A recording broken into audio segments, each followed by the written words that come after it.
Hi అండి. చేపల పులుసు చేయాలంటే కొంచెం అలవాటుండాలి. ఎందుకంటే దాంట్లో చింతపండు, ఉప్పు, కారం కరెక్ట్‌గా బ్యాలెన్స్ లేకపోతే టేస్ట్ మిస్ అయిపోతుంది. కానీ ఈ మెత్తళ్ళ కర్రీ అలా కాదు. మనం ఈజీగా చేసేసుకోవచ్చు వంట రాలేని వాళ్ళైనా సరే.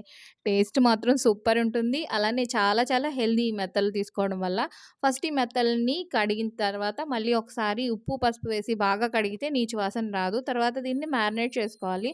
మ్యారినేట్ చేసుకోవడానికి ఉప్పు, పసుపు, కారం ఇక్కడ చూపిస్తున్న అన్నీ కూడా మిక్సీ పట్టేసి ఆ పేస్ట్ కూడా యాడ్ చేసుకోవాలి. నేను ఉల్లిపాయ, పచ్చిమిర్చి కూడా జస్ట్ కొంచెం పల్సిచ్చి కచ్చాపచ్చాగా మిక్సీ పట్టుకున్నాను.